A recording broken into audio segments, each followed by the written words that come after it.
Hello, everybody, and happy Sunday to you guys. Welcome to another episode of the Grief Let's Talk About It podcast. You guys know who it is. It's Tony Lynch. I am the host of this podcast, and today we got another special guest for you guys. Hopefully, you guys are sitting back and going to enjoy this. Me and this guy, we've had some wonderful conversations, so hopefully you guys enjoy it. Now, before I bring him up here, I would like to say that this is for educational purposes only, and if this is your first time tuning in, do me a favor, head over to that YouTube channel, hit the subscribe button, and hit that bell notification so you'll be notified every time that we do drop a new episode. And no matter where you guys are tuning in from Facebook, LinkedIn, Twitter, Twitch, YouTube, guys have any questions or comments, put them in the comment section. We'll be sure to answer them as we go. Now, I'm going to bring up my next guest. Guys, help me welcome the host of the Dead Dads podcast, my brother, Nick GayLord. How you doing, brother? I'm wonderful. How are you, Tony? I am excited, man. I'm excited. I'm doing awesome. It's a really good Sunday. The sun's out. I'm still 10 toes above ground, and I'm here. That's right. We're here for it, right? Hell yeah, we are. It's a beautiful day. I couldn't be more happy to be here. There you go, man. There you go. Now, before we get started, introduce yourself, tell people where you're from, and tell people about the work that you do. All right. Thank you. My name is Nick GayLord. I am the host of the relatively new podcast. It's called Our Dead Dads podcast. I began the work on getting this show launched about sometime in February of this year, of 2024. It officially went live in June. Basically, I decided after my own grief journey, some of the things that I went through after losing my dad about 3.5 years ago, earlier this year, actually when I found myself in between jobs, while I was looking for another job, I gave it a lot of thought and decided to start a podcast. I knew that I immediately wanted to do this around grief. When I lost my dad, it was an interesting time. My dad and I had a very complicated relationship. When he passed, I was immediately fine, and I realized a few months after that I still had a lot of unprocessed anger toward him just because of a lot of the things that we went through in our relationship. And I'm not going to go to the details now. If you want to know more, feel free to jump over to the podcast. But I ended up in therapy in late 2021, did that for about 6 months, and through that process found a place to put all of the feelings and all the emotions that I was dealing with, and just found somebody to talk to. And that was the most important thing. That's what I needed. Yeah. I needed somebody that I could talk to that was not going to judge anything that I had to say.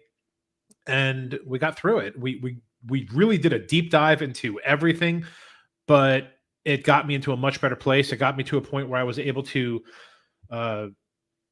just put my anger in other directions. I was basically able to release the anger. Excuse me. I was able to forgive myself for being so angry at him. I was able to forgive him for the person that he was. I was able to forgive him for not being the person who all of us, my siblings and I, knew that he could have been. And that was in a much better place. And then I decided to start this podcast mainly to give people the platform to talk or to listen. Because there are a lot of people, as I've learned in the last several months, there are a lot of people that have stories and are willing to talk about them. But I believe that there are a lot more people that have whatever they have going on, that just have grief that they have not been able to figure out how to process, where to even begin, and they don't know what to do with it. So I always invite people to either come in and talk and be a guest, and we'll get into a crazy conversation, or if you're not ready to talk, just to listen and realize that nobody is alone in this ridiculous process called grief, because we all go through it. Nobody is immune from it. Everybody that we know, that we don't know, is going to go through grief. So that's why I've built this platform, and I call it a community, because I really want it to be a community, and I believe it is, to have anybody come in and just be part of this, listen, talk, whatever it takes, tell other people about it, all of it. Right. And thank you for the work that you do, in building this community on your platform, because it's very important, right? And we've talked about this, being a man in today's world. Yes. It is truly frowned upon when we show any signs of emotion or wanting to communicate, right? Because there's a huge stigma around us as being men. Like, this is the way that we're supposed to be. And it totally negates being a human. And being a human, we do have emotions. We do go through certain things, but society says no, we can't be this way, right? Yeah. And then we find ourselves in really bad situations, and everybody's always like, oh my God, this person's crazy, look at what he's doing, he's on drugs, or what I'm saying, look at him, he's going through all of this and he doesn't like to talk. You mentioned something, and I want to touch on this, right? Sure. Why is it so hard for society to accept men as human? Well, I think if we knew that answer, we'd all be billionaires. Yeah. I believe. True. Yeah, if we had the crystal ball, if we were, if we had the ability to have that magical answer, I really don't know why, but I believe a big part of it is just the way that society was, at least when I was growing up. So I'm 48. So I, born in the 70s, grew up in the 80s. Mm-hmm. And when I was a kid, boys especially, and I know that women deal with this too. I'm not trying to discount anything that any women, ladies, girls, anything have gone through or continue to go through. But yes, my experience as a boy and now as a man, we were always told, especially as kids, we don't talk about feelings. Boys don't talk about feelings and emotions. Right. I was frequently told, leave that to the women, which is just a joke. We're basically being told to ignore what we're feeling without even trying. Right. Just leave it to somebody else, or you don't need to talk about it. We're not going to discuss that. Whatever answer that our families gave us, our siblings gave us, our friends gave us, society gave us, that's just what it was. We don't deal with this as men. So, all right, fine, watch football or do something, be a big, strong man, be a tough guy. All right, fine. So let's be tough, or we try. And then as a result, we realize that we don't know what we don't know, and we grow up more screwed up than ever. And now as adults in our 30s and our 40s and our 50s, we're forced to process a situation that we don't have the tools to process, because we were never given tools, because society didn't want us to have them.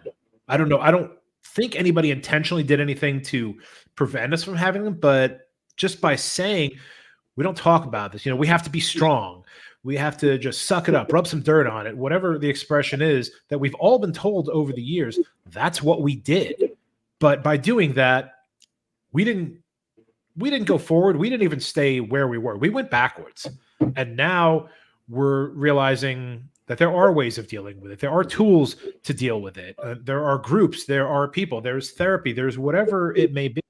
30 years ago, 40 years ago, when I was in school, any kids that may have been dealing with things, if there was a counselor, if there was a therapist working with a family, we never knew about it. Because for the very few times that there may have been, it was, there's something going on with that family. We don't talk about that. Well, what the hell? Why don't we talk about it? Because society didn't want to talk about it. Society didn't want to address the bigger problem. And now mental health is at an all-time level of chaos. Yes. In some ways we are getting better, but in so many ways we are just continuing to get worse.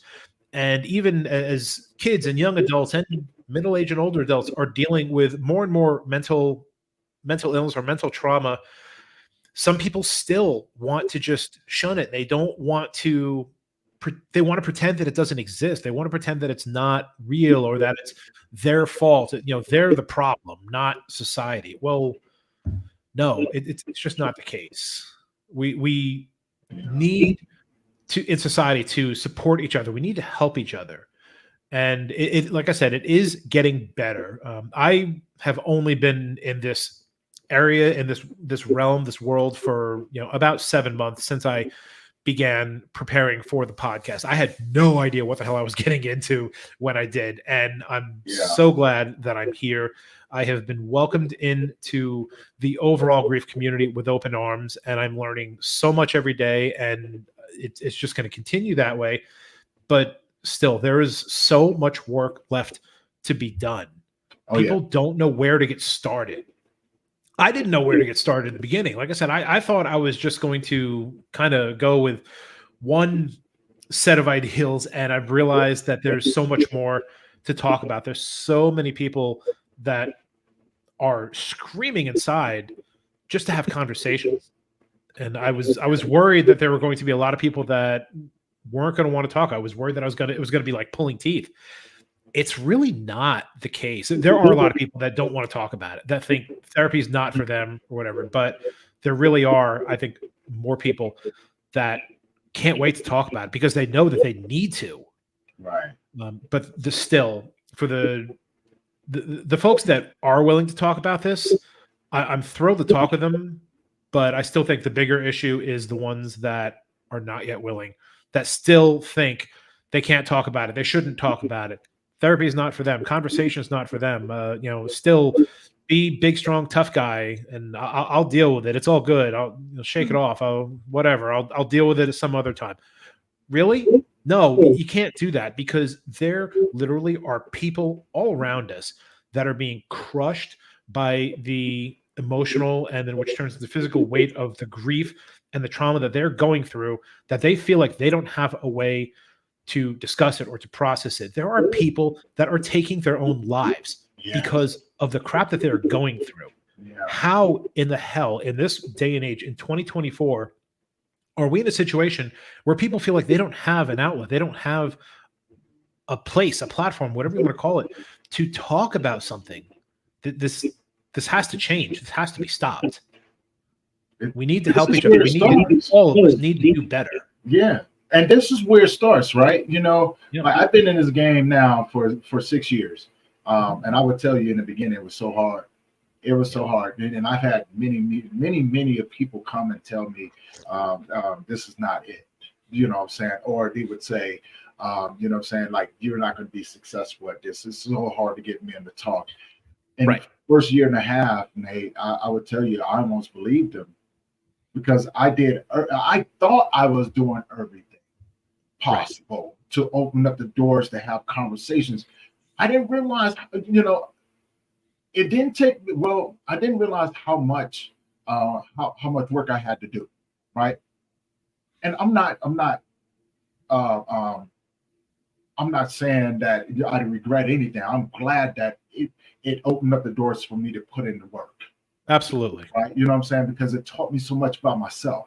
I realized during the grieving process, I thought I had it under control. It just came back and it just manhandled me. Yeah. It really manhandled me. I thought I knew some things, right? Because of the lived experience. And so as time went on, after that first year and a half of just constant failure. And then I had a congressman tell me one time, I had him on Zoom call, a bunch of people, it was a meeting, because I started doing community work. And, I'm a huge advocate for men, huge advocate. I'll be the first one to tell you, we have to start creating an atmosphere for men to be able to be comfortable to talk. Yeah. Now, with that statement, there was so much in-depth knowledge that I had to obtain. It's easy to say it. It's another thing to actually understand it, then implement certain solutions. Right. A variety of solutions. And this is coming from a man's perspective, right? Yes. And that congressman said, well, I don't know why you're doing this because men just find other things to do. And it really just rubbed me the wrong way. I said, okay, I don't know why he said it, but then I didn't understand why it rubbed me the wrong way until I went back and started looking at statistics. And I started thinking to myself, you're right. Men do find other things to do. We're reading the statistics wrong. And then it dawned on me, what if the numbers that we're looking at, because they keep increasing across the board over the years. Mm-hmm. What if this is the grieving process? And then I cross-referenced it to conversations that I had, even my own. Then I started looking at it going, what if they do write about men in grief we're just reading it the wrong way. What if this is it right here? What if these are the stages of grief that men experience, and people are just looking at the black and white instead of the underlying meaning? Right. That's where the conversations come in. And that's when I go, you're absolutely right. Now, let's understand exactly what we're looking at. And then it dawned on me again, because I get so many people, women, friends of these men, that go, I don't know what I could have did differently. I don't know. He never opened up to me. He never, he never did this. He never did that. He always isolated and this, that, and the other. And so I began to ask questions. If ever at any time did he try to open up to you, did you turn the situation around and make it about yourself? Well, I just wanted him to, yeah, I know. You wanted him to understand where he was coming from. Yeah. And so this is what you did. You neglected, you invalidated what he was trying to get off his chest, because you wanted him to talk, but you never allowed him to talk. Yeah, you never validated what he was going through. Right. And so now you're surprised. And you see all the warning signs. He started isolating himself. He started drinking a little bit more. Maybe he started distancing himself from you and friends and things like that. Yeah. And then one day you woke up and you got a phone call saying that we found such and such. Yeah. Took his life. Yeah. Brother, this is a common thing across the board, and I hate to say it that way. And you're absolutely right. We need to change the narrative. We need not only to educate ourselves, but we need to educate everybody. We need to educate everyone, right? You know what I'm saying? And that is the importance. Yeah. That is the importance. And when we think about the siblings, when we think about the spouses and things like that, there's points of views that everyone has had about the relationships that we have with these individuals. And it's not personal. We have to understand and open up the doors and go, this is the way that their relationship was with that individual. And we don't have the right to take that away from them. No, we don't. But to be accepting that their relationship is going to be different from ours. And it's totally fine. It's okay. Right. It's okay to have to accept somebody's relationship. It doesn't have to necessarily be like yours. Right. And when we begin to think about those relationships, my question I will pose to you, because you have siblings, what was the difference in the process of the relationship or the grief that you experienced, that you saw between your siblings? That's a good question. So, actually, episode number 2. So I'm the oldest of 7. Okay. I have one sister who I do not have any contact with, and I have another sister who never met never met my dad. Long story, but I'm not going to go into those details right now. So basically, there are 5 of us who had him full time. Me, my 3 younger brothers, and my youngest sister. I interviewed all 3 of my brothers for episode number 2. Episode number 1 was me kind of telling my story to everybody. Mm-hmm. And then number 2 was talking to my brothers. And we did dive a little bit into it. Excuse me. The levels of grief were different for everybody. So my next youngest brother, Jack, is 16 months younger than me. But then the other 2 brothers are 12 and 14 years younger. They're different moms. So we grew up almost close to being different generations. But yet we all had the same dad. And so we all experienced that the same, but as we discussed, the 4 of us still had very different experiences with him. Mm-hmm. The grief was, it was different for everyone. My youngest brother, Michael, who's 14 years younger than me, he was probably, of all of us, he was probably the closest with my dad. And it took him quite a while before he was able to move past it. And this is long before I had the podcast going. I tried having conversations with him, and sometimes I was able to. There were other times he just wasn't willing. I think having the podcast interview earlier this year with all 3 of them, I think it helped a lot, because it got to it got to bring a lot of things out. We all have love for the man. We also all had anger toward him in different levels because he just treated everybody poorly. His children, his ex-wives. The man was married 5 times. He thought he walked on water. He thought he could do no wrong. My dad, and eventually, too late in life, he realized that just wasn't the case. We basically became his caretakers for probably the last several years of his life. And like I said, we all went through different things. There were times we just didn't want to do anything for him because he didn't want to be bothered helping himself, but we still did because in our minds, it was the right thing to do. I believe we are all good people. We were good men. We tried to do the most we could for him, even when he was going to be resistant, even when he said, no, I don't need this. He was always the smartest man in the room, but at the end of the day, he didn't know a damn thing. There was a lot of frustration. There was a lot of anger. There was a lot of love. It was on different levels. Right. It's nothing is no two people's grief are the same. Again, 4 of us had the same dad. We were all boys, but we all had very different experiences with him.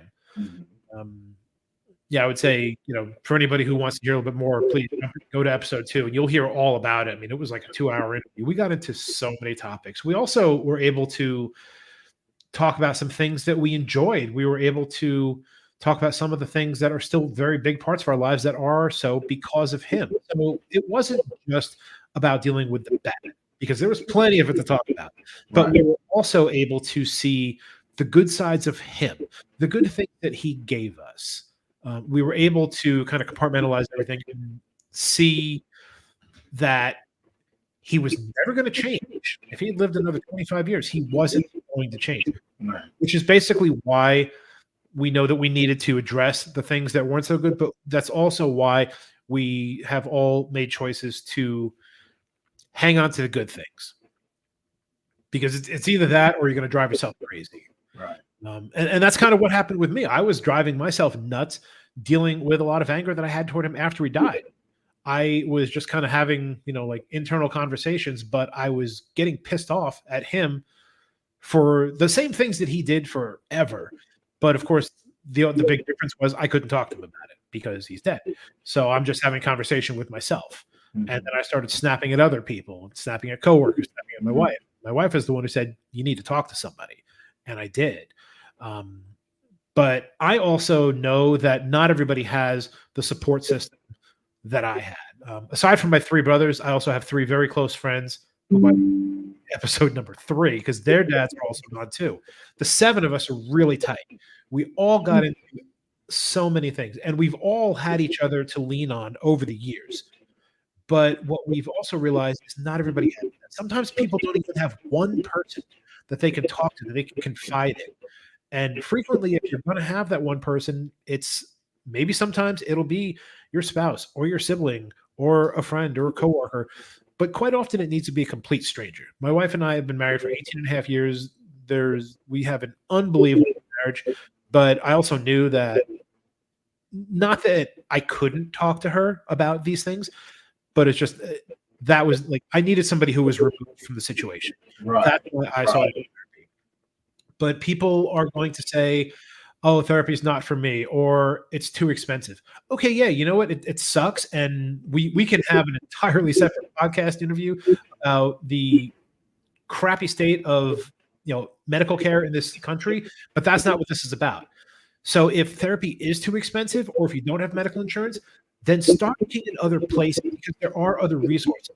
Look to me, look to Tony, look to probably anybody that either one of us have spoken with, because there are so many people who want to help. And Tony, I believe that's why I'm doing what I'm doing. I believe that's why you've been doing what you've been doing for the last 6 years, because we're trying to bring people together in ways that previously, before different technology, before podcasting, before social media, confiding groups, before any of this was around and an option, when we didn't have, now we do. Yeah.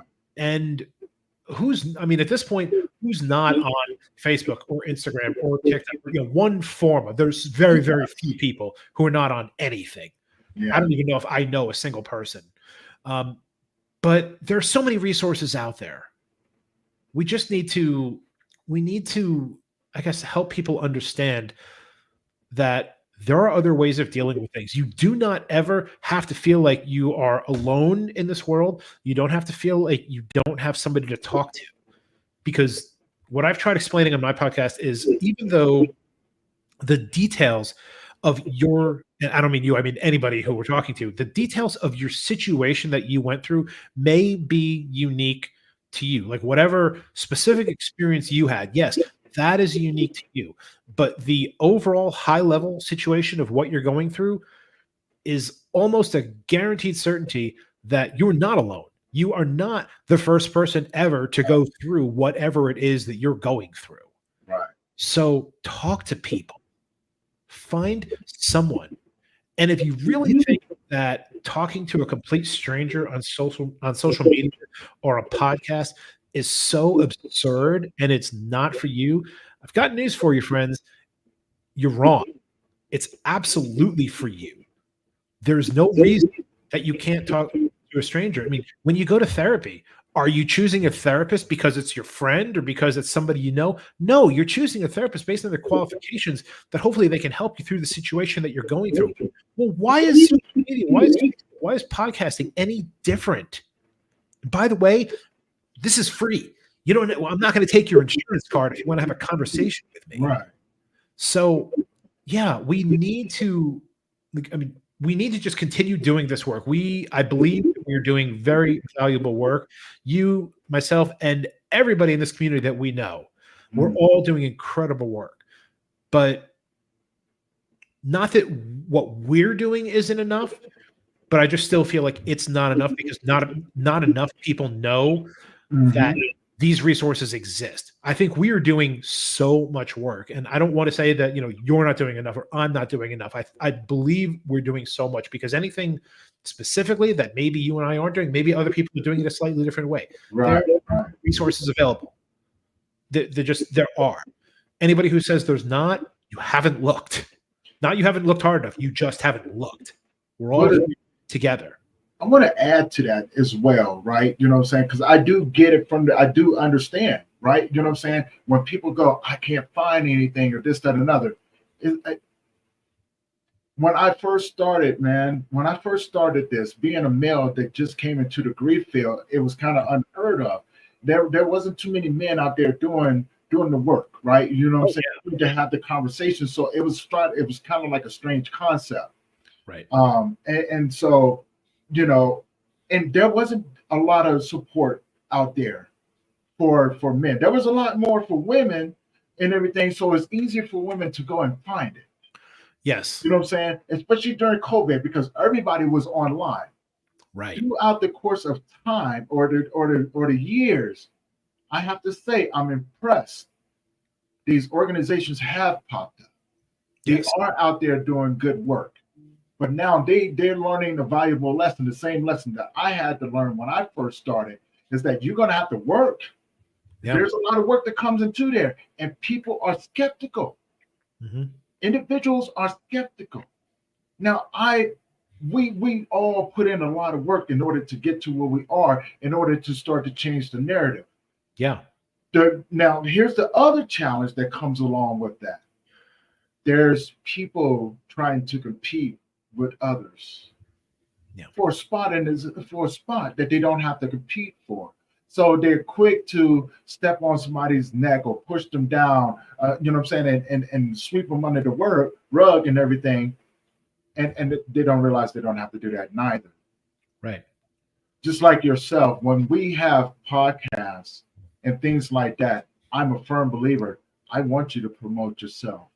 Yeah. My job is to shine the light on you so people know that you're there.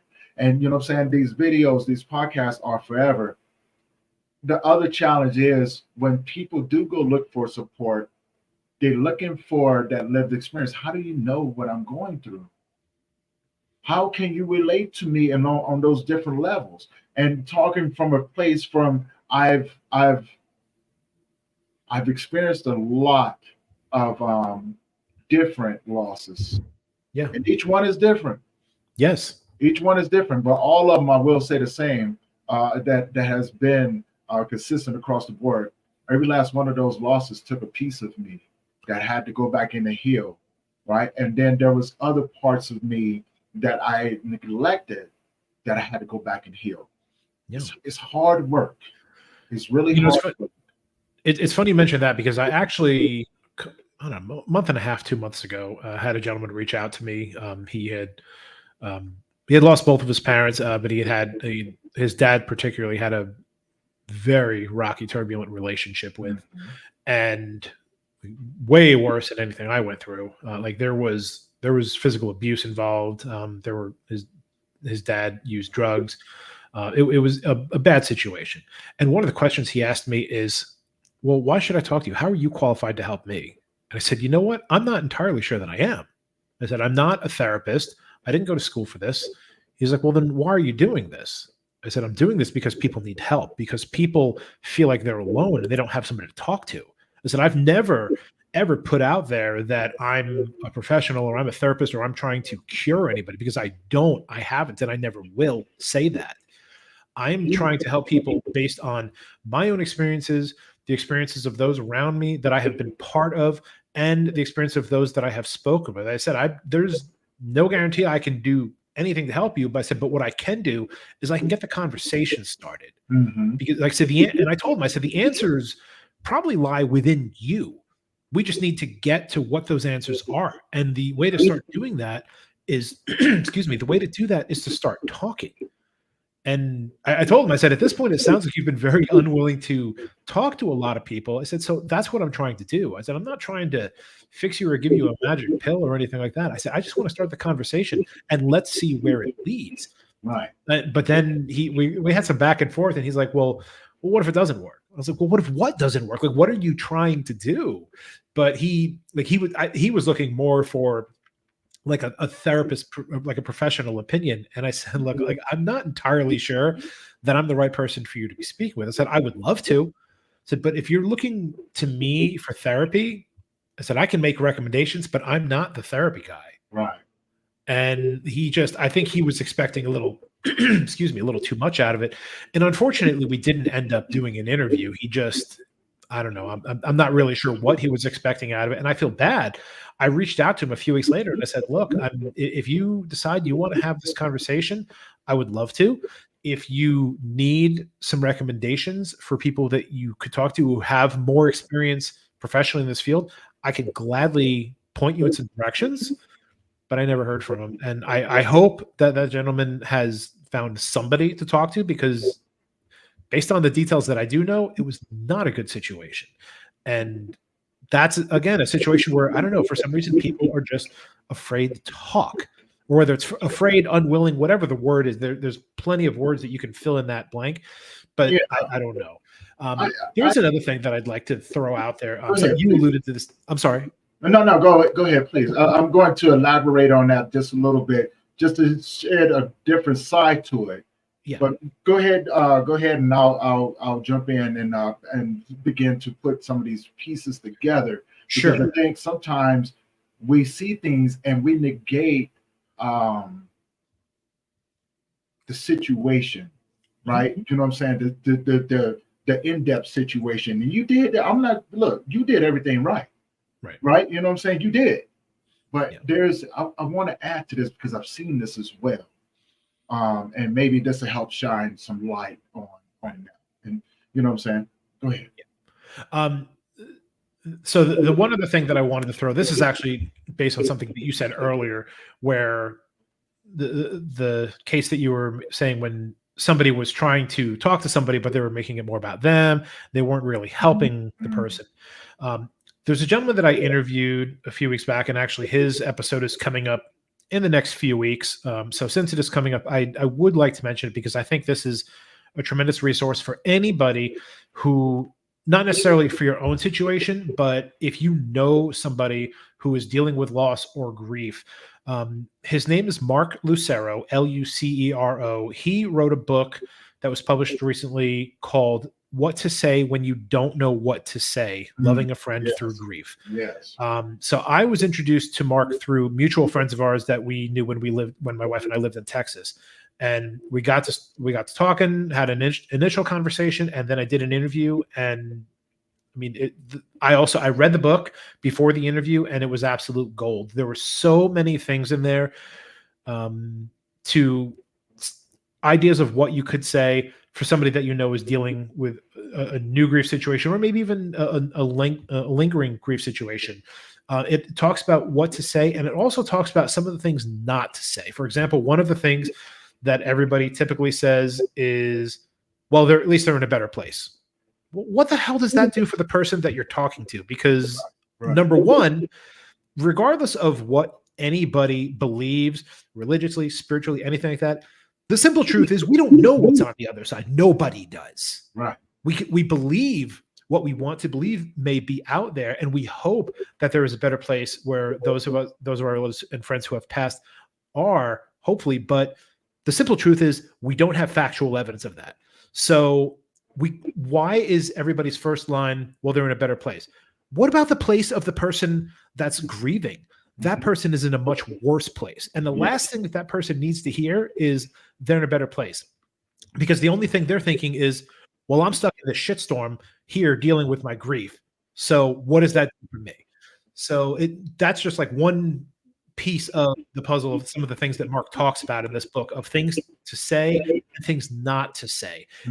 Education, education, education. This is what we've been talking about, and we need to educate so many people. And I believe that this new book is an incredible asset for anybody, because you know what? If you don't know anybody right now who has lost somebody, you will.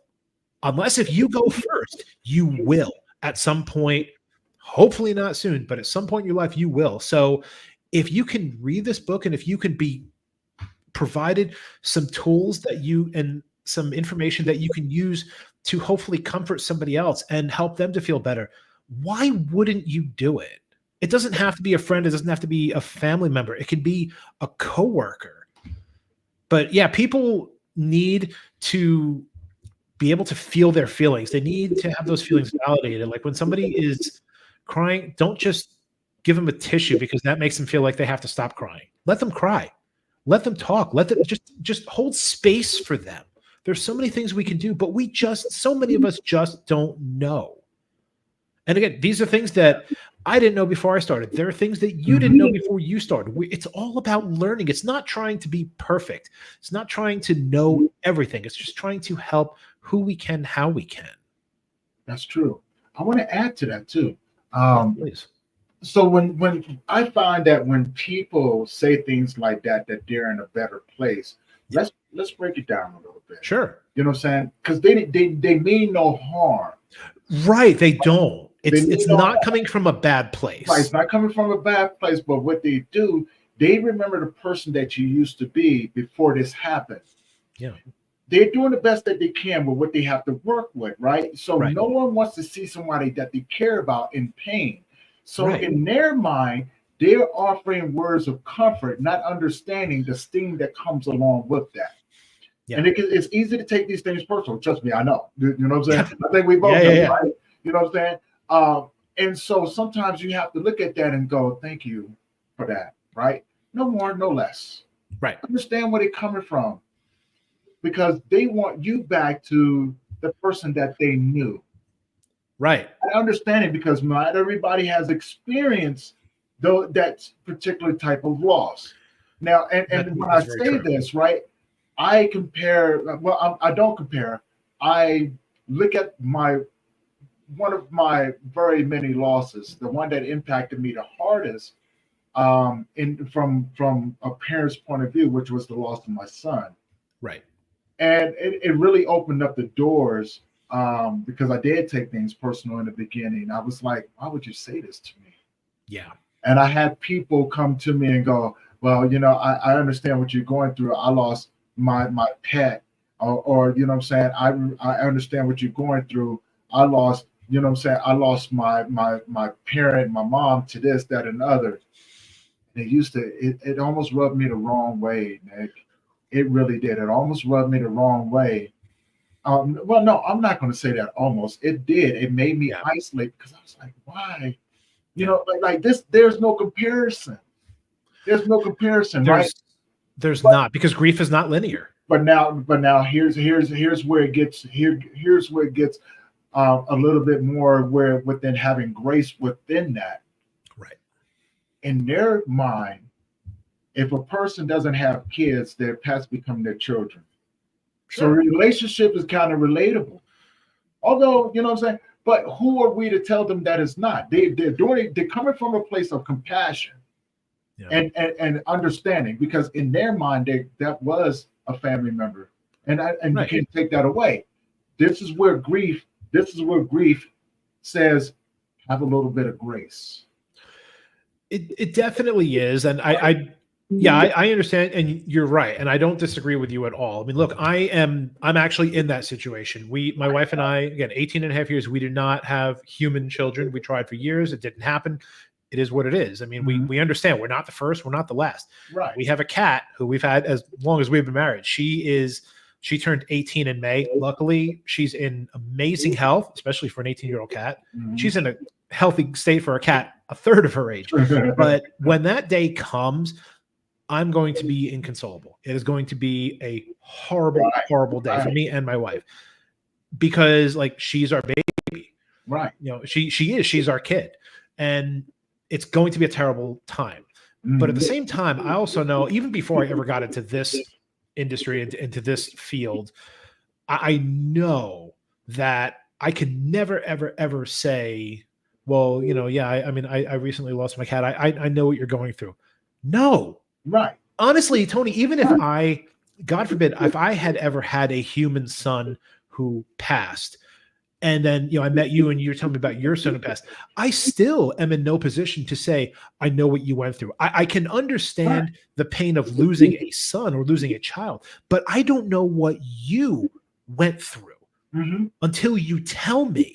And I know that a lot of people, yes, say things from a place of compassion and try to say them, you know, there's no ill intent. I don't believe that anybody's ever coming from a place of malicious intent, but it's still about making themselves feel better because the person doesn't feel good and they're uncomfortable in that situation and they want to feel better. They don't want to feel uncomfortable. So they try to say these things to make other people feel better, which frequently ends up having the opposite effect. And that's why that's where education comes in. And that's why we have to help each other get to that point.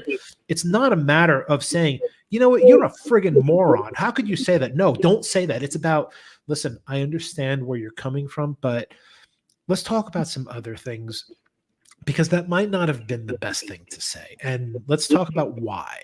So be compassionate that way. Don't give anybody a bunch of crap because they tried to say something from a good place, because then it's going to be an avalanche, and then everything's going to get bad. So don't ever go all off and just, you know, berate people for doing that, because as long as it's coming from a good place, yes, willing to give a certain amount of grace, but rather than treat it differently or treat it with any hostility, say, maybe at a later time, say, look, I understand, I appreciate what you're saying, however, and then continue the conversation there. And the more we do that, the more we can help people, because otherwise nobody's going to know why the things that we're saying, the things that society has defaulted us to saying, are not effective. There you go. That's where I was getting at right there, right? Yeah. You hit the nail on the head.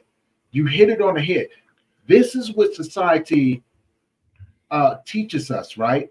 Yeah. But unless you have really walked into those paths and things like that, and have an in-depth understanding of those things, you will continually to try to you will continue to do the best that you can with the tools that you have to work with. Education, understanding, support groups. Now, going back to what you were saying about the young man that you was talking to, I want to add to that just a little bit, just a more in-depth understanding, because I too have gone through these things, and you touched on it. You touched on a lot of things, and so now let's put the puzzle pieces together. Sure. You know, just as well as I do as men, what society teaches us, right? Right. And now let's look at the whole overall view. We go out into the world every day, we fight.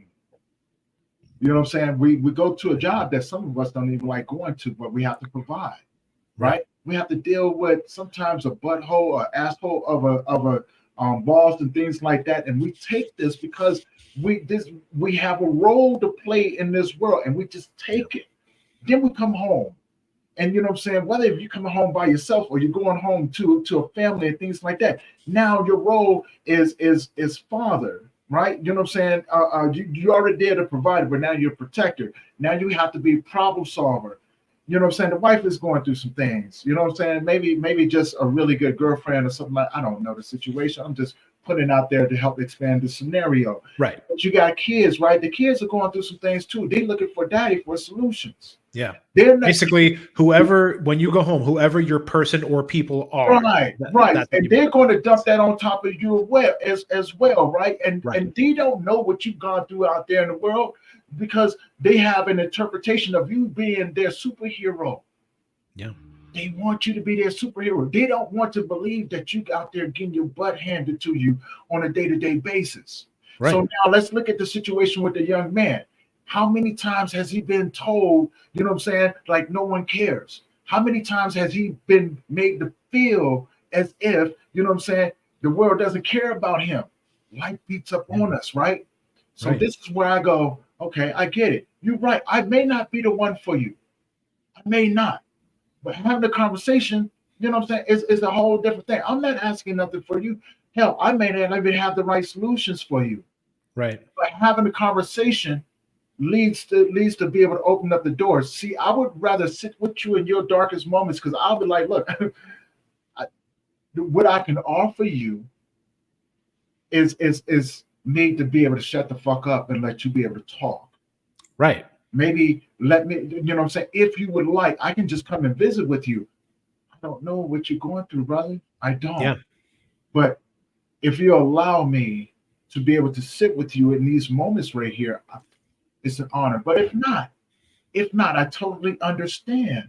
Yeah. I understand. Right. And so a lot of times this is what men would do. We're poking the holes in the newspaper to see if there's going to be a light to shine through that I can feel. Right. Right. You know what I'm saying? So I'm skeptical. I'm going to be skeptical about this because that's why I'm asking the questions that I'm asking. Because I want to see how can you relate to what I'm going through. Is this going to be a safe space for me? Because Lord knows, man, I had so many people that I love or say that they love me beat up on me. Yeah. And that's where that compassion comes in. That's where that whole expanded understanding that comes in. And it's look, man, there's no right or wrong way to do it. You just have to look at the situation and learn how to pivot. And you know what I'm saying? In conversation, that's where the education comes in. And again, seeing those different situations, you know, and understanding from that point of view, which leads me now to my next question. You know, when you were going through those things, this is why I said now put yourself in that situation and look at the things that impacted you that you wish was different. When you were going through your grieving process, I think we talked about this before, and I'm going to ask this question. When you were going through your process of grief, what was the one thing that you wish that people understood that they took out of context?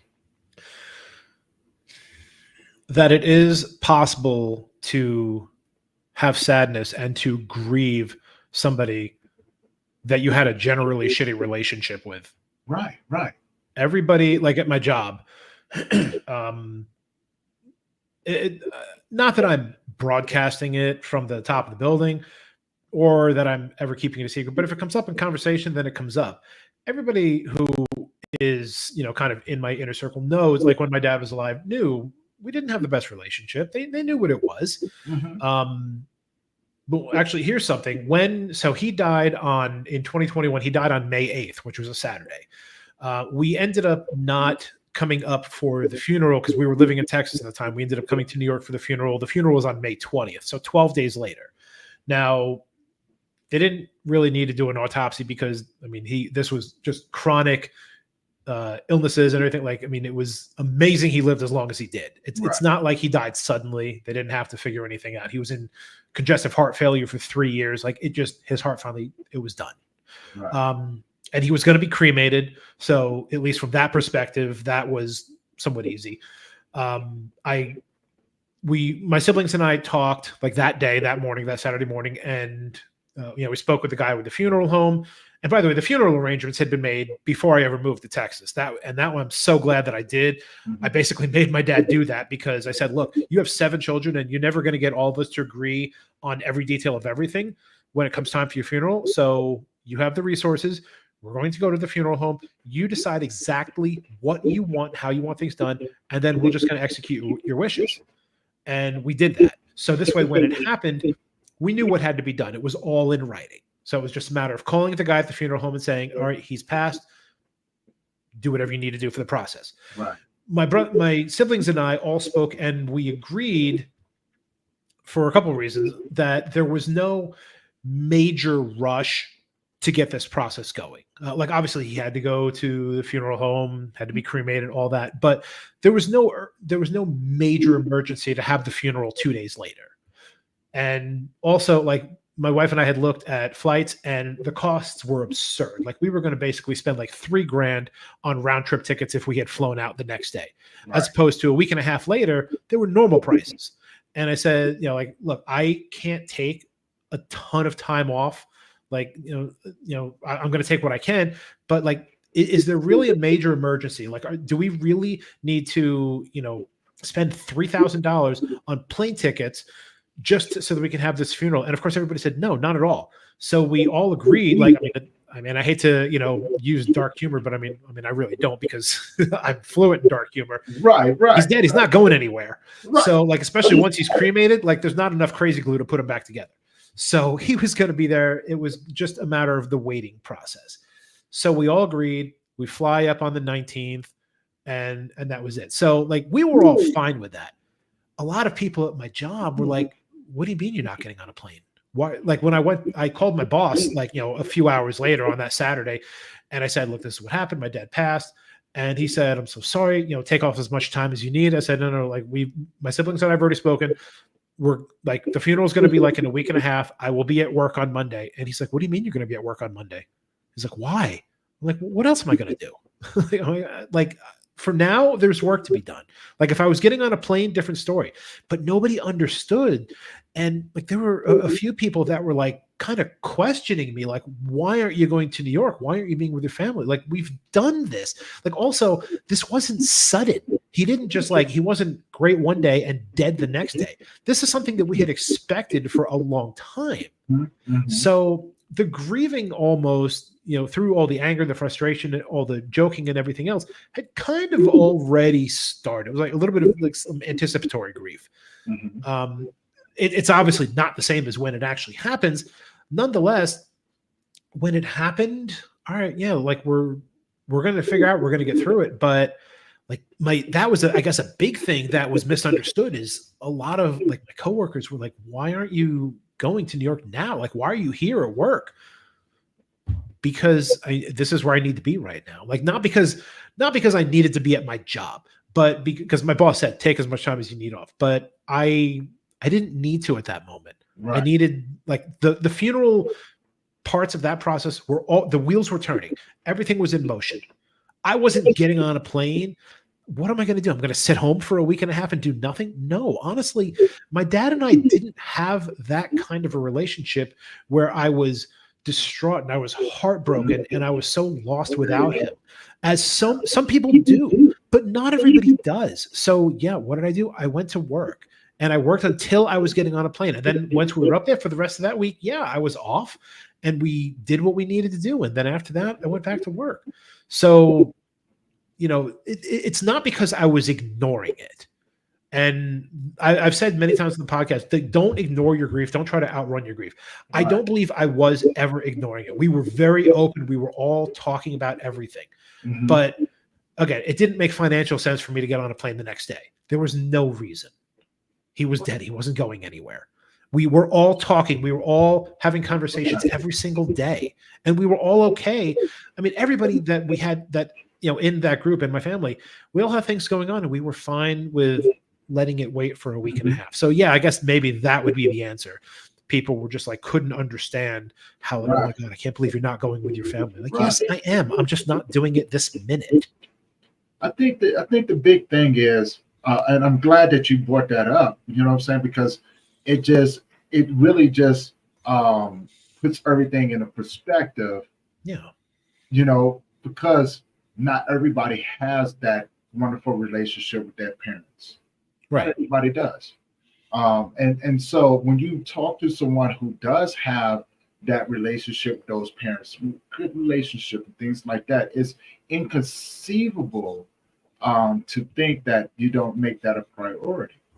Right. Right. You know what I'm saying? It's really inconceivable. Understandable. I get it. You know what I'm saying? I really do. And so that's where the challenge comes in at on a lot of different fronts. Yeah. Because, you know, they will constantly go, well, because they're not seeing it from your point of view. They're seeing it from theirs. Wow, if that was, and this is the one that always gets me, well, if that was me, I would have been there. Yeah. I would have jumped right on the plane and went right on out there. All right. Well, that's fine. When your dad dies, you can get on the plane. I'm not going to stop you. Do that, right? You know what I'm saying? I get it. But you know what I'm saying? Now look at it from my point of view, since I'm the one who is going through it.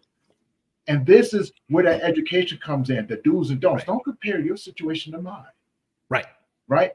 And that's what I was saying before. Like, if I had a human child that I had lost, yes, we may have had the same type of experience in the sense of we both lost a child. Right. But that does not give me any right to say, Tony, I know what you're going through. No, I don't. Because you don't. Right. No. And that's where I think that's where the conflict lies. You know what I'm saying? Everybody's quick to say, oh man, I know what you're going through. No, you don't, because I'm an individual. I am a person in this body that sees the world through my eyes, and my train of thought is mine, not yours. Yeah. Right. But the thing is, I think we have such a disconnect when it comes down to it that we often like to say, I think this way, so this person needs to think this way. So when they're talking to you, they're coming from a place that you understand what I'm talking about, right? That's not necessarily true.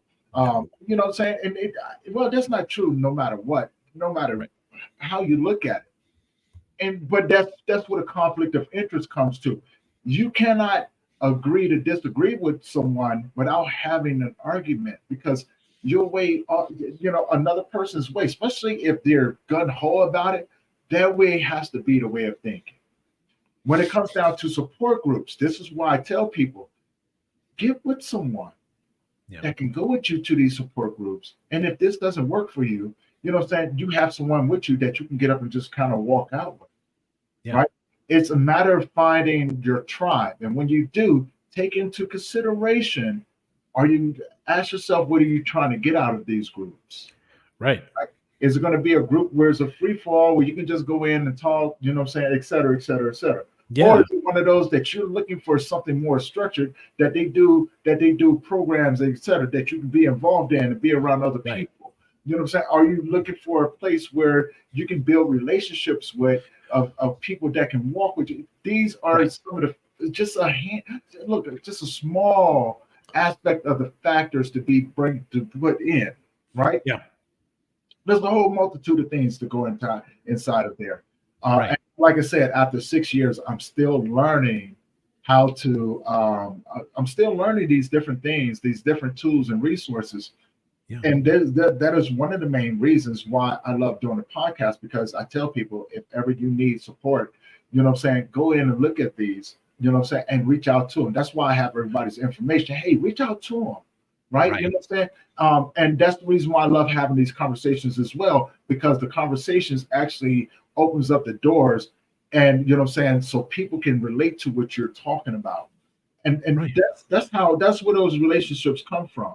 But also, you know what I'm saying, there's different things, you know what I'm saying, but the main thing when you're looking for support, you know what I'm saying, and looking for connection in some of these different groups and everything, you find a person that can speak to you in your love language. See, we have the verbal communication, we have the physical communication. Yeah. But now we need the people that can talk to us within our love language as well. And those are the ones that you know that's going to be walking with you. Like you may be a person that enjoys physical touch, maybe enjoys receiving gifts. You may be just the opposite. You may like to give gifts, and that person may be the one that likes to receive gifts, right? And Right. it's that verb, it's that communication aspect. You know, we have to be able to bridge the gaps and open up the doors for these things to be able to happen. Be skeptical if you need to. That's okay. That's totally okay, right? You know what I'm Yes. saying? Ask questions to see where this person is coming from. Right. Because you don't want to put yourself in a situation to where you're not getting what you need, and then you have a bad taste in your mouth about Right. those things, right? You know what I'm saying? And then if you are privileged enough to get a phone call and go into that person's space, follow a certain rule, right? Become a visitor. Why are you asking questions if this person is eating or not? Eliminate all of those things so they can be able to sit down and just sit in quietness. Do the dishes, do the laundry, go out and mow the lawn. All of Yeah. these different things. Take that burden off of them because the last thing Right. you want is for them to worry about what you're doing. You know, Yeah. and again, Nick, look, I'm far from an expert in this thing. Right. These are just things that I've learned over a period of time. Yeah. It has helped me to be able to be in other people's spaces because, for one, there's not too many things I have not experienced when it came down to it, right? I've had people tell me this, that, another, and I've had to learn how to forgive, have grace, patience, be able to Of walk, course. knowing, you know, saying knowing my place, but also setting healthy boundaries after Yeah. struggling with mental health. You know what I'm saying, and the things that come along with it, right? Right. It's helping people understand the narrative from a point of view that they never really had, Yeah. right? How many times have you had someone talk to someone and you said something, they look at you and go, I didn't even think about that. More than I can count. Right, you know what I'm saying? Exactly, right. And so that is, if you take that into account, Yeah. you know that you're on the right path. Look, man, during this thing, I get people coming to me because the misunderstanding just because I Yeah. work with men. Right. You know, I get people coming to me telling me that I'm causing a division. I've Right. had people come to me go, I don't understand why you do this, you know, and this, that, and I'm fine with that. You know what I'm saying? I get the trolls, I get people trying to bash me Of uh, course. pretty regularly, right? You know what I'm saying? Haters gonna hate. Yeah, hate is gonna hate. It's okay. It's all a matter of how you respond to those little messages. I figure like Right. this: they all got a role to play, which you already know. Everybody has a role to play, Right. and it's not a bad thing. It's there to teach you. They show up when they need to show up to do whatever they need to do in order to teach you the things that you need to learn. Yeah. Right? And we get into this thing. We have these conversations because you and I both understand their importance. Right. And you know what I'm saying? A life will go, okay, since you think that this is important, I'm going to challenge you a little bit. Most people get stuck. Most people, you know what I'm saying, can find a ways through it. You know what I'm saying? And they grow within that time. Some Yeah. people become bitter, some people become better.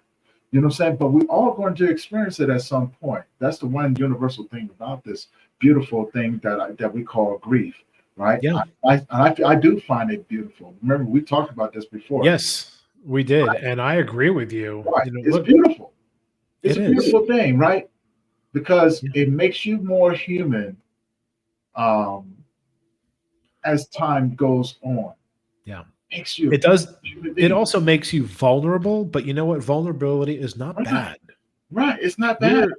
We're both making ourselves vulnerable by doing this podcast, by reaching Mhm. out to others, because putting you're not just trying to help others, you are also putting yourself out there. You're putting your own story out there. So Mhm. there is a big degree of vulnerability. The same way that anybody that you speak with is making themselves vulnerable. Anybody that I speak with is making themselves vulnerable. You know, you mentioned a word before, um, having the honor of holding space with somebody, and I do believe it is an honor. And that's why, like, when I talk to my guests on my show, I always say thank you for the honor of allowing this interview to happen, for being able to talk to you, because it is, for somebody to be able to share their story with me.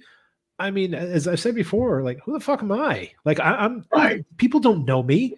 Like, they have no idea who I am, yet they're putting their faith, they're putting their trust in me for a certain reason. So yes, it is an honor. It's a responsibility that I take very seriously. You know, the phrase expert, I haven't said this before, I'm saying it now. Like, I believe the phrase expert needs to be used very carefully, because I don't think that there are nearly as many experts out there as one would think. Like, you know, I've been doing this for 7 months. You've been dealing with this for 6 years. Are you more involved in this? Yes. Are you an absolute expert? No. I don't know. No, I'll be the first one to tell you. I correct people when they say, "Oh, you're an expert." No, I'm not. No. Yeah. I will forever be a student evolving. Right. Yes, we are all. Yeah, we're all students of this game. Right. Look, man, I'm not trying to be better than the next person out there, because I'll never take anything away. I think there's amazing people out there that are doing amazing things in the field that they're in. I don't step outside of my lane. I stay within my lane, right? And so therefore, you know what I'm saying, when these things come about, I'm constantly learning, you know what I'm saying, learning how to have conversations. I'm constantly learning how to hold space. I'm constantly learning how can I serve you better through the things that I have learned. And that's always going to be. And I'm going to be careful when I say this, because I never want to put anybody down that says that they're not an at expert all or anything like that. They all put in their time. They all put in the work in order to be where they are, right? I would say the biggest challenge that I see coming along with it is the one-size-fit-all approach. Right. I went and got this education. I'm very educated in psychology, sociology, behavioral health, you know what I'm saying, mental health, all of these different things. I get it. I do. And you did that. You did your thing. You went and got you a couple letters behind your name. Very impressive. I love that for you. But however, don't stagnate yourself. Yeah. Don't just say, I've done this. This has to be the way that it is. You know what I'm saying? Because it's not. And the biggest thing that hurts me the most is that I see that when things don't work, instead of letting that individual go, they choose to hold on to them. And then I find myself, as well as others who are heart-centered in this field, we have to go through and repair the damage that has been done. Yeah. We have to go in and repair that damage. You know, you have to. You know, the way that things are today are not, they might be some of the best things for now. Right. 50 years ago, when somebody had to go into the hospital, there was a certain level of treatment. If that certain level of treatment was done today, people would be like, what are you doing? Like, this is so antiquated. It's inhumane. Yeah. Right. Then it was cutting edge technology or services or whatever it may be. But now it's different. Things evolve. So yes, people who I'm not taking anything, the same way that you said, I'm not taking anything away from anybody who went to school or went to medical school or went to, get their PhD or their MD or whatever letters they have after their name. Congratulations. I applaud you for your efforts, because you wanted to make a difference, because you wanted to be a standout in your field, and you just might be. But the information that you have acquired through those years of school, that's not all that you're going to learn. That's not all that you're going to have. You're going to need to continue to learn and to evolve, or you're going to get left behind. The same way, and that goes with all of us. Any jobs that we have, with my job, I mean, I've been in the pharmaceutical clinical trial industry for almost 30 years. The way that we do things now in 2024 are not how we did in 1995 when I started this industry. Mm-hmm. Everything changes. And that's the same way with grief. Grief changes. Help changes. There are different ways. There are better ways. There are worse ways. Some ways that may have worked 10, 20, 30 years ago, or honestly, last year, last month, who knows, might not work the same way now, because we're continuing to educate ourselves. That's why I look forward to speaking to people like yourself, people like Mark Lucero, who has that book, other authors, other therapists and life coaches, because everybody has a different perspective of things, because there is no one singular answer. For all the books out there on grief and loss and processing everything, there are some good resources. There are some, I don't want to say bad, but some not as adequate, questionable resources.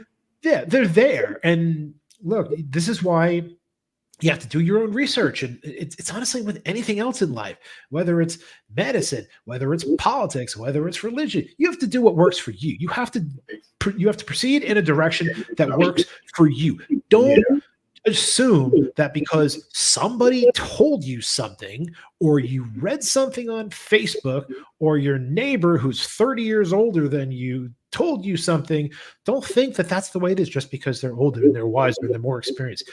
Learn for yourself what you need.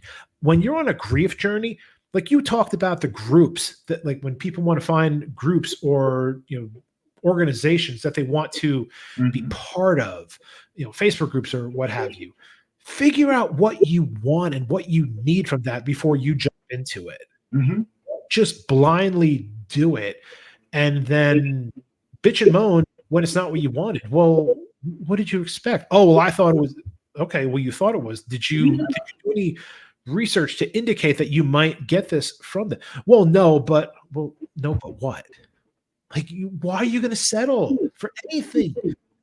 You wouldn't buy a car before you tested it and did your research and made sure that it's going to get you to where you need to go. Right. You're not going to take your spouse or your children to a doctor for one ailment if they don't even treat that. Oh, well, but you're a doctor. So you said it. You hit it on the head right there, brother. You hitting it on the head, and I love it. You know what I'm saying? I love it because it does show, right? Yeah. It does show that there's so much to learn when it comes down to this thing. Yeah. But there's a lot to learn about it. There's so much for everything that we know. There's a million things we don't know. Like tomorrow, it's going to change again. Next week, of course it will. Different. There's going to be other treatment out there. There's going to be so many other people coming into this field. This is the reason why I'm really excited to see the direction that these things are going in, because there are so many people. Now, do I think that a lot of people there's going to be some people who don't make it. I get that. You know what I'm saying? It's not that they're going to make it. They may find out that what they're doing is not what they're called to do. And they may have to just change it up a little bit. Not saying that they're going to get out, but they're going to figure out that, oh, I tried to do this, but I'm better at this right here. That's okay too. Right. That's okay too. Absolutely it is. Let me ask you a question. When it comes down to the support out there, sure, how do we, as individuals trying to serve our community, how do we bring recognition and shine a light on those individuals that are out there doing that work? How can we be better? Are you talking about the experts in the field? No, just people out there, the organizations, the nonprofits, and even the experts out there doing. Well, let's make it universal. Okay. As a whole, as a community of grief workers, we have all of these different facets of people, from pregnancy loss, miscarriages, to, we got sibling loss, parent loss, child loss, etc. How can we? Because I always think that, I always try to do my best to support individuals, and will continually to do that. Right. It's a community. And in order to build a community, we have to be able to give kudos to those who are out there doing the work. And I always think to myself, how can I be better as a person? As a person who has built a pretty decent platform, right? Right. And it's steadily growing. I want your thoughts on how can we do better about shining the light and helping these other individuals get the recognition that they deserve as well. Wow, that's a great question. As I've been trying to grow this podcast, I have seen others who have had their podcasts for quite a while, 50, 100, 200, 500 episodes, that say, I'm looking for somebody who can speak intelligently to this topic or to this topic or to this topic. And, I'm early in this process. I've done, I think, about 30 interviews. I've dropped 15 episodes so far. I'm nowhere near, a master podcast or anything. But what I do know is I'm starting to realize that there are more people out there that I want to talk to. So I'm going to try to find, through those that I have met, I'm going to try to find some of those resources myself and see where I can identify them, because I want to talk to so many people, and I want to talk to them because I believe that they're probably bringing something valuable and constructive to the conversation. So I want to talk to them so that I can put them out there to everybody. And if I have conversations with people that I feel like they just don't know what they're talking about, then maybe I don't publish the interview. But I think for me, probably the best way I could do is just try to find these people so that I can talk to them, so that I can have interviews with them, so that I can then, through my podcast, tell the world about them. That would be for me. I'm trying to find so many people who either have stories to tell. And honestly, it's not even just experts like as doctors or therapists. I also want to find people who have experienced so many different types of loss in a situation. Right. And by the way, I know that the name of the podcast is Our Dead Dads, but it is not just about dads. It is about grief and trauma and loss and processing it and moving forward. So me personally, I'm trying to find the folks that have wide-ranging stories to tell and bring them on the show, because then maybe somebody else who thinks that they're in a situation that maybe nobody understands, they'll hear a particular interview and they'll say, holy shit, I didn't think anybody else went through that. And then they can reach out to that person, because when I do drop the interviews, I always put the folks' social media contacts or their websites or whatever it may be, so that listeners can get in touch with them. It's not just, hey, I'm talking to this person and then we move on. I'm talking to people that are valuable resources to others. And I mean, again, we're not just talking about people in the medical industry or in the grief industry. I mean, I've talked to so many people who just have had certain levels of loss, but then they also say, yeah, look, if you guys want to, if this story resonates with you, if you want to talk to me, reach out to me. That's what they say. That's what I'm trying to do. That's what I'm trying to accomplish. I'm trying to find all the people that have stories, who want to help others as much as I do, and bring them on the podcast. I don't know if I'm sure there might be a better way to do it, but right now, with somebody who has a podcast that is still relatively in its infancy, I'm just trying to find resources who I feel can contribute to the cause of this podcast. And get them out there to everybody. Because if I know of somebody, then I'm going to shout it from the rooftops. The podcasting is not, no matter what field you're in, whether you're talking about sports, or you're talking about politics, or you're talking about grief, or you're talking about, the Loch Ness Monster, whatever you might be talking about. In a lot of businesses, business industries in this world, there's a lot of competition. I don't believe there's any competition in podcasting. I can't tell you how many grief podcasters I have met, and I love every single one of them. I don't see any of them as a threat. I see them as a help. Right. Like, if I saw you in this program as a threat, we wouldn't be having a conversation. Right. Talking to you, and you're an incredible human being. And it doesn't matter that you've been podcasting for 6 years and I've been podcasting for 6 months. We still have things that we can learn from each other. We can help each other. And we've had separate behind the scenes conversations. Yeah. We're going to be working together soon, and we're going to be helping each other in our own ways. But we can also continue to help each other. So that's what I'm doing. I'm trying to put more people in front of the listeners. And, you are going to be a guest on my podcast soon. And I'm hoping that people will hear your story and say, oh my God, Tony's incredible. Like, how can I talk to Tony? Like, how can you talk to him? Here's his contact information. It's all in the show notes. Like, I'm not looking to talk to people who are secretive and don't want to help others. Those folks, sorry, like, I'm sure they can contribute in other ways to other podcasts or other platforms, but that's not who I want. I want people who are going to to help others in any way that they can. It doesn't mean that they have to be on some crazy mission to change the world. Just be a resource that if somebody needs to have a conversation about something similar that they're going through, just be a resource. You don't have to be an expert. Just be a resource. Agree. I totally So agree. I know that was kind of a roundabout answer. I hope it answers the question. No, you're good. You did answer it. You answered it in multiple ways, right? Because you touched on the things that most people may or may not have thought about, right? And going, hey, you know what I'm saying? This is who I am. And I love that you did that, you know, and because it does open up the doors for us to be able to showcase those individuals.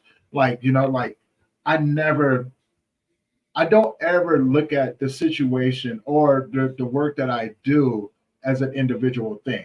It took me a long time to get here. It took a lot of doors being closed in my face, a lot of people criticizing me, this, that, another. But I stayed true to who I am. And my because you believe in what you're doing. Because I believe in it, even when other people didn't, even when they drug me through the mud and this, that, another. I said, okay, not a problem. Again, I realized they had a role to play, right? You know what I'm saying? And I appreciate the role that they played. They help get me to where I'm heading to. I'm just one step closer to where I want to be. And so is everyone else, right? You know, and so, you know, like we talked about before, you know what I'm saying? I've already written a book. I've been invited to parties that I never even thought I'd be invited into, you know what I'm saying, spaces with individuals with huge names. And, you know, and I've always wondered, you know, how can I work with this person, because this person has a huge name, in order to get the recognition on this aspect, because I know who I want to work with, right? Or how can I contribute or add value to another organization by becoming a resource? How can we work together to collaborate in order to showcase this work as well as this work, and how well it works together? How can we collaborate on podcasts, you know what I'm saying, in order to get a broader message out there?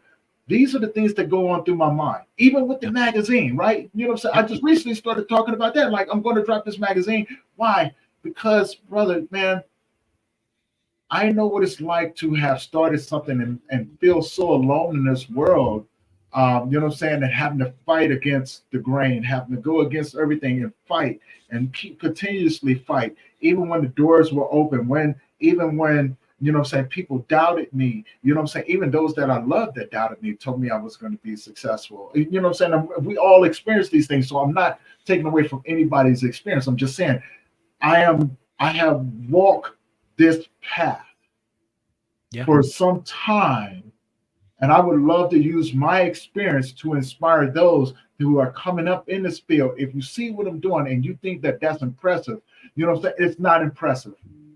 Right. I want to inspire you to do better than me. Right. You know what I'm saying? Because if I set the bar this high, I want you to look at that like I'm a joke. Yep. And say, I see you, Tony. I'm going to do so much better than you, because this is how we leave the world better than what we found it. And that's what we need to do. With you, I just want to challenge you, right? To go out here and be the best at what you look, man. I'm not trying to be better than nobody else. I'm trying to be the best at what I do in this field, right? Look, that's it. I've said it on my own show. I've said it on other shows. I believe that every single one of us, the only person that any of us have any obligation to be better than is who we were yesterday. Yeah, and I'm not trying to take nothing away from nobody. Nope, I'm not.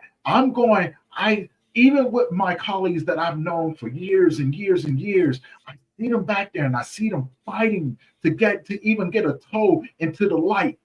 And I'm going, no, I refuse to see you struggle like this, because I see the work that you're doing. Yeah. I'm going to reach back, grab your hand, and go, don't just put your toe in it to get a taste of it. Yeah. Come and let's step into this thing together. Yeah, I paved a little bit of a way. Not saying that I paved, you know what I'm saying, I've done anything special. I haven't. I'm not even a fraction of doing anything special in this world. I'm just looking to showcase those who are doing amazing things. But I may have built a decent platform to shine the light on you. And I go, instead of trying to get your toe in there, grab my hand, let's walk together, let's learn some things, and let me put you in a situation to where you can get the rightful recognition that you deserve and need. Because there's people out there that I think that, not think, I know would love to be a part of what you're doing, that would love to be a part of those groups that you're offering, that would, you know what I'm saying, that would love you for who you are. And now let's open up the door so you can meet other people. Yeah. And work with them. Right. It's so much bigger than us, man. It is. It is so much bigger than any of us. It's also so much bigger than any of the experts who are out there. All the people that have 1 million followers, 5 million followers, 50 million followers. It's still bigger than them. It's bigger than any one of us. Like there's anything. There's no one person who can say, I'm bigger than this industry or than this field. Because if they think that, they're in the wrong place. Right. But see, the thing is, we live in a very technical digital world, and people live their lives by clicks and views and things like that. Right. You know what I'm saying? And I go, I see you. Yeah. I see you. Yeah.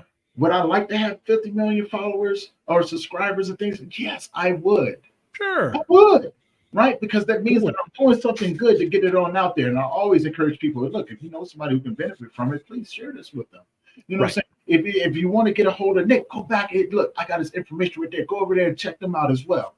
And the reason why I say that is because I want people to know who I am. Yeah. I want people to know that I'm here. This is what I offer, but these are the people that I bring up. These are the people that I'm bringing with me. For the fact of, if I got 50 million followers that's out there looking, that's 50 million eyes on the people that I'm bringing with me as well. Right. I never look at things like, well, this is what I'm going to do for myself. Now, I do have some selfish goals where I would tell people, I told my buddy this not too long ago. I said, look, they can no longer deny me my rightful place. My rightful place. Yeah. Not anybody that you will no longer be able to deny me my rightful place in this world. I am coming. Every time you move that goalpost, you got to understand, every time I get closer to it, I become a little bit more wiser because you've now moved the goalpost and you open up the doors for me to go in and learn a little bit more. Yep. And you know what I'm saying? So every time you move it, I want to thank you. Every time you throw challenges, I want to thank you. Right? You know what I'm saying? Because now I have to learn, I have to be multifaceted in the education that I now have to obtain in order to get back to where I am. Yeah. And eventually you're going to move the goalpost so far that you're going to move it to where it's right beside you. Right. And you're going to turn around and I'm going to be in a room with you and you're going to have to question, how did I get there? Right? And I'm going to look at you and go, now that I'm here, I got some people that I would like to introduce you to. Right. Because I don't want no one to ever have to struggle the way that I had to struggle and fight the way that I had to fight. I encourage them to learn. I encourage them to stay heart-centered. Don't let this thing beat you up, and don't let other people take away your passion for what you have to do. Right? And appreciate, you know what I'm saying? Appreciate those struggles that you have to go through. Allow yourself to go through the process. Fall in love with it. But always keep in mind as well is that we live in a world where we can reach so many other people. Be creative. Be courageous. Yeah. And make sure you stay true to why you started what you started. Right. Right. And that's just my thoughts about it. I could be wrong. Anybody out there listening and everything, if you guys have any comments or any suggestions how we can do better about showcasing those that are coming along, please put those in there or message me. You guys already know how to do it and everything like that, you know. And with that being said, Nick, before we wrap this up, because we could continue talking and everything. I know you have a busy day and things like that, and we can always do this. I'm going to be on your show, right? So before I let you go, tell people where they can find you. Awesome. And by the way, before I do that, I want to say one thing. When you said you might be wrong, that's bullshit. You're not wrong. There might be other people who think differently. There might be people who don't agree with what you said, but what you said, don't ever think of it as you might be wrong. And I say that to you, and I say that to anybody, because just because somebody may not disagree with our approach or disagree with how slowly or quickly somebody might want to get to a certain place, there's always different ways of doing things. And we should be trying to help each other and push each other however somebody wants to, but nothing is ever wrong. The same way that no book is wrong, no doctor is wrong. Like there's a lot of different answers. So your answer is not wrong. It is your answer. So I'm just going to throw that out, and I'm going to plug the shit out of what you said, because none of what you said is wrong. Somebody doesn't agree, then they don't agree. That's okay. Right. Understood. Anyway, I just had to say that because, I'm not going to let you beat yourself up over that. You were absolutely not wrong. I appreciate that, man. I think we need a lot more speaking life into each other, speaking success over each other in order for us to be doing the things that we do.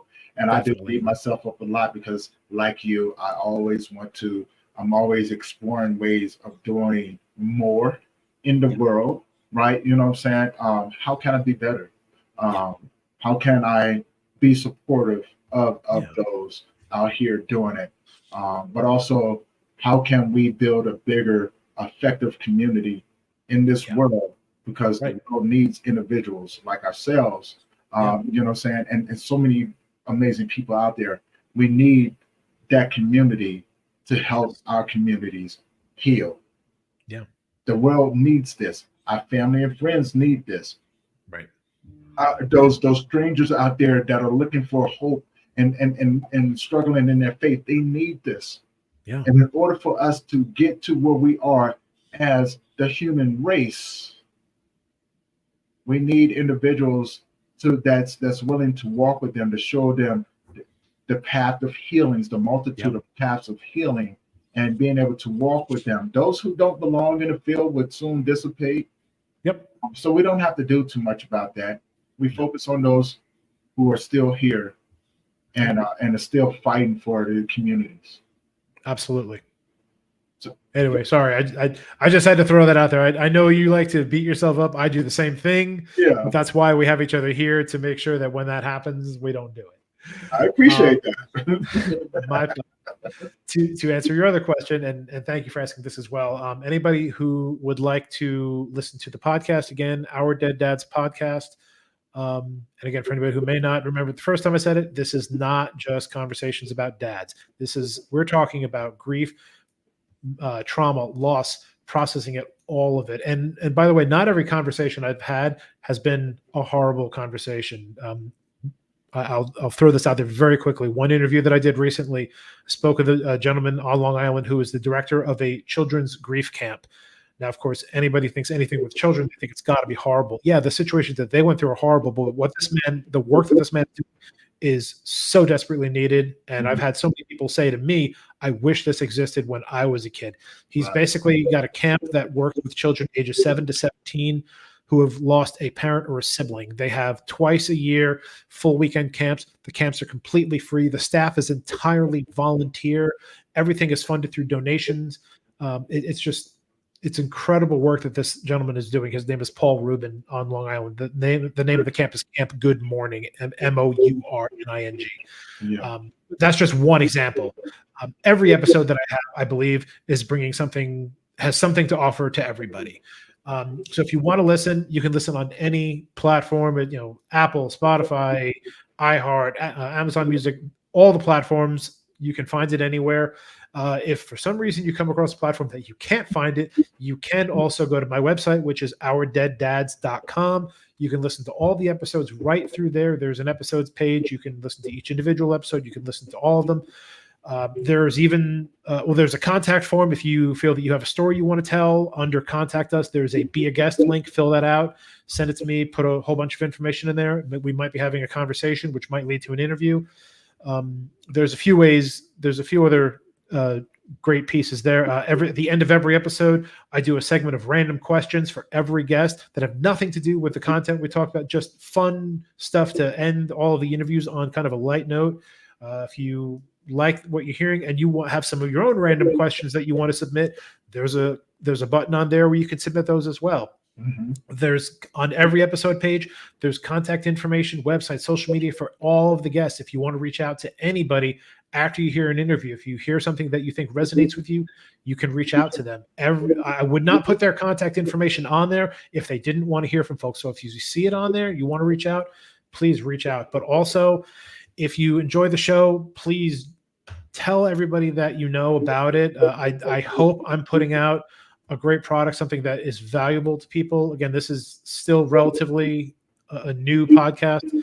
It's only been live for about 3 months, but I ain't going anywhere anytime soon because I have guests lined up into at least next spring, and it's going to go much further than that.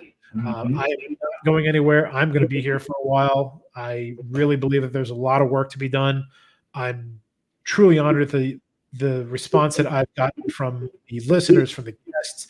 I mean, in 15 episodes, I checked on BuzzFeed at this point. I have been heard in 34 countries and in over 400 cities. It's overwhelming that people actually want to take their time and listen to me. Right? And I understood. I'm truly grateful and honored that people want to have me as part of their day and part of their lives. So I hope everybody is willing to give it a chance. Again, don't think just because we're talking about grief and loss, like don't shy away from it. I hope that you'll at least give me a chance. Also, I have pages on Facebook, Instagram, and TikTok, so you can check out the content there. Frequently post reels, like clips of the episodes, or sometimes I'll obviously each week I post the links to the full episodes. But yeah, join the Facebook group, join the Instagram group. Just help spread the word, and also give some support. If you do listen to the episodes, then give the support to the folks that are speaking. Again, Tony has not been on the show yet, but he's going to be. Help him out to help everybody out, because everybody that I speak with is contributing in one way or another, even if they're not therapists or life coaches or teachers or anything like that. They could just be average, everyday people who have grief stories to tell. We all have a journey. We all need to be supporting each other. And that's the way that this is going to help all of us, by helping each other. So I don't want to say let's get started, because we are started, but let's continue it, and let's not keep our foot off the gas. Hey, that's the whole key to it, man. You know what I'm saying? We got the momentum, is to keep that momentum going, right? You know what I'm saying? Just like grief is seasonal, you know what I'm saying? We need to be able to go with the seasons and keep doing what we're doing, make a huge impact in the world in which we are. You know what I'm saying? There's no trying, we're doing it. You guys, we always here for you guys. Now, before I let you go, Nick, one last question. If you can leave the audience with something, what would you leave them with? If I could leave the audience with something, because I haven't given them enough to want to stop listening to me. I'm kidding. What would I leave them with? I think something that I've already said, and Tony, you had already said it too, is leave the world better than you found it. Leave every aspect, every relationship, everything that we are part of, leave everything better than you found it. We all have an obligation to help each other to do better. Look, society is in many ways, whether intentionally or unintentionally, holding a lot of us back. Don't be held back. When you are dealing with your grief journey is important. It is special. It is a beautiful thing. It is sometimes intense and tragic, but it is still important, and it deserves the validation. And don't let anybody ever tell you otherwise. Everything that you're feeling, everything you're going through is important, and it should be treated as such. Also, if you're in a situation where you need help, if you need to talk to somebody about anything, there are resources, whether it's me or Tony or somebody else. There are people out there who will talk to you. And again, it's not a matter of we're going to look, the first thing we're going to say is, let me see your insurance card. I don't take insurance cards. Yeah, no. I take your email address and your phone number and whatever else, and we're going to have a conversation. If you have been fortunate enough to have somebody there to help you when you needed it, please try to do the same for somebody else. Mhm. And you don't have to constantly be on the lookout for somebody who needs help. If somebody needs help and they come and they cross your path, you're going to know it. Mhm. Just help them out. Don't worry about it. It doesn't have to be about money and this and all that. It's just your time, holding space for them, just being there to have a conversation, or maybe not even have a conversation. Maybe just sitting there silently with them and let them do what they need to do. We've all been there before. So yeah, just do those things. And I guess also the book that I mentioned earlier, "What to Say When You Don't Know What to Say" by Mark Lucero. Read the book. I would say, I mean, it's on Amazon. It's like I think it's like 110 pages. It's such an easy read, and it is truly invaluable information. We all can do so much to help others. We just need to continue learning, continue building our own experience. Again, I don't necessarily believe that there are experts as much as there are students and resources, and we all are students, we all are resources, and or at least we can be. Yes. So do what you need when you need help. Do not be afraid to ask for help, but also do not be afraid to help somebody else. I think that's it. I love that, man. I love that. Everyone, give a huge welcome to my guest, Nick Gaylord. And if you haven't already, like I said before, and I'm going to keep reiterating because we're going to be switching the platforms about how we do things as well, bringing a lot more resources and things like that. So the podcast is going to evolve. But we are switching platforms. We're still going to be doing lives and things like that, but we're adding in some more platforms that we're going to be streaming across. So if you have not already, do me a favor, head over to that YouTube channel, hit that subscribe button, hit that bell notification so you'll be notified every time that we drop a new episode. And go back if you haven't, if you're just now tuning in and you're just now catching this part of the interview, go back to the YouTube page, check out the full interview. You guys missed a whole lot if you're just now tuning in, and go and check out Nick's podcast, man. You know what I'm saying, and everything else. Also, keep an eye out. I'm just mentioning this again. Keep an eye out on the magazine that's being dropped this month, which is the Grief Talk magazine. I'm showcasing resources, organizations, people going to be writing amazing articles on different topics. Every month we're going to have a different topic, and we're going to have people come in and some random articles and things like that from some amazing people. This is the first magazine dedicated to grief, trauma, and mental health for you by the people that care about you. We want to make sure that you guys have the resources that you need in order to heal. Now that I am Tony Lynch, this is going to conclude this episode of Grief Let's Talk About It podcast. Stay tuned in tomorrow. We got another one coming for you guys. And as always, I want to say thank you guys for your appreciation. We are growing the channel and everything. And I want to say thank you for everyone who's going over there subscribing. That means an awful lot to me. I don't want your money. I don't want anything from you guys. Just like Nick said, I'm not looking for your credit card or your insurance information. Just subscribe. Doesn't take much. You know what I'm saying? Just a couple seconds. Hit the bell notification if you're interested in seeing more interviews. And that's all I really need from you guys. You know what I'm saying? Just help us get the content out there. But one thing I would like to ask, if you or anyone else or anyone that you know can benefit from these conversations that we have, please share this with them and go over and support those who have been on the channel before. It means an awful lot to us. It helps us do the job that you guys need us to do. All right. With that being said, you guys have a beautiful day. I'm going to see you guys in the next episode. And remember, as Nick said, and as I always say, make sure that you leave those that need you the most better than what you found them. All right? It means a lot. You guys have a great day. Peace.